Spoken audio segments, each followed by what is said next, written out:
Hello, ladies and gentlemen. So, today we are going to cover the next zodiac sign, which is Sagittarius, in the series of the zodiac sign videos that I'm doing. So, if you haven't seen any of my previous videos or you've missed any of those videos from Aries to Scorpio, I highly recommend you guys to go back and check my channel. So, Sagittarius. So, as if you've been following my videos so far, the way we analyze any zodiac sign is very, very simple. So, number one, we map it to the house of the Kalpurusha. In this case, it will be ninth, and a lot of information about any zodiac sign is derived from the symbol of that zodiac sign. And in this video, we'll continue using the same method to analyze how Sagittarius zodiac sign is. So let's get started. As I said, so Sagittarius is the ninth in the series from Aries to Pisces. It falls at number 9. So it is the ninth house of the Kalpurusha's horoscope. Now, so that means it has high influence of the ninth house of the Kalpurusha. So what is ninth house if you don't know whose Kalpurusha is and what houses are? So in general, ninth house of your horoscope represents travel, long distance journeys, higher education, self-paid education, your father, religion, gurus, your luck. So these are the basic things that the ninth house represents, and all these qualities or some of these qualities are highly embedded in Sagittarius.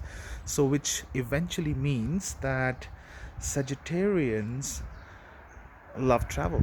As we talked about long distance travel, they're fond of traveling, they're fond of religion, they're fond of their father. So that means that there could be a situation for a lot of Sagittarians that their father might have played an instrumental role in shaping up who they are as person.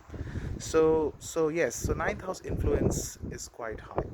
Then we look at what is the symbol of Sagittarian zodiac. So if you see the symbol, you'll see it's a half man. The upper body is of a man and half horse, and that man's holding this man is an archer. So he holds a bow and arrows, and he's aiming at something.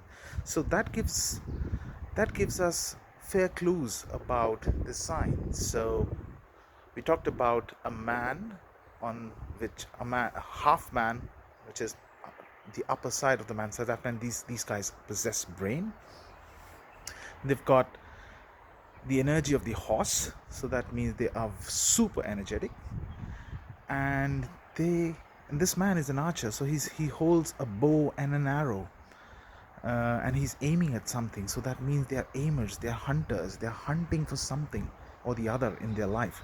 So that means they are people who are very, very goal oriented. It's just take an analogy of a hunter in a forest. So what exactly a hunter in a forest does? So he is constantly looking for looking for his hunt, looking for a goal that he wants to hit using his arch.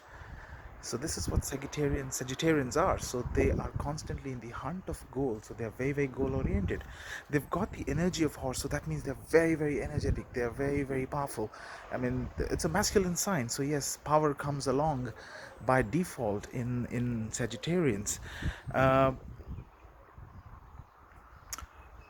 They're fond of travel. So a hunter would go and look for the hunt in a forest. So that means they're wanderers, they love traveling.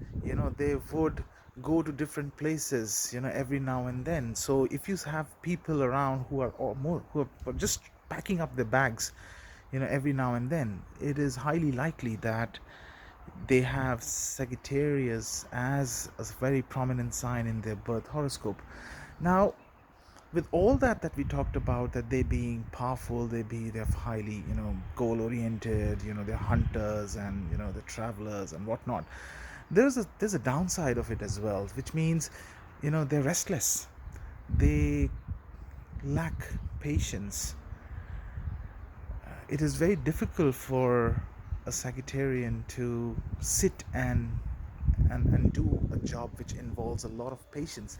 Now you see, Hunter, as if we talk about Hunter, yes, Hunter does have patience, but Hunter changes its goal every now and then. So if he misses, if his bow or an arrow misses a particular target, he immediately moves his target and start looking for something else.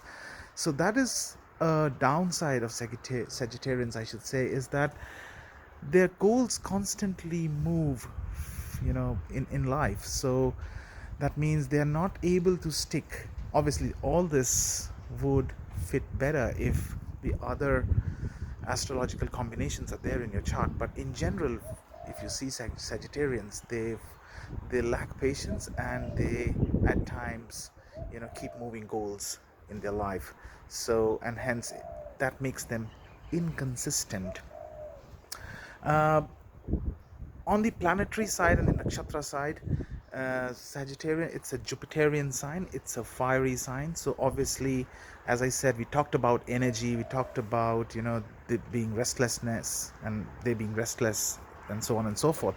So it by default comes with this fiery sign, and they go very well with all the other fiery signs, for example, Aries and Leo.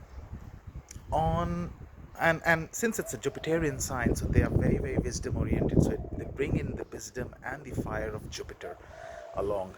Now at a nakshatra level, if you see, the Sagittarius zodiac signs got three nakshatras. So it's Mula, which is Ketu. So people with Sagittarius Mula combination, they're more religious, they're more spiritual, they're more psychological, I should say, because Ketu comes into the picture along with Jupiter. Then is Purva Ashara, which is a Venus nakshatra. So these people are they're very intelligent, because we involve both the gurus here, Jupiter and Venus. So Purva Ashara is a Venus nakshatra, and so Sagittarius and Purva Ashara is a people who could be teachers. And the last one's Uttarashara Sagittarius, which is Jupiter's sun. So these people who've got wisdom and authority. So obviously Jupiter and sun combination comes together. So yeah, so that was my brief analysis on Sagittarius and their qualities.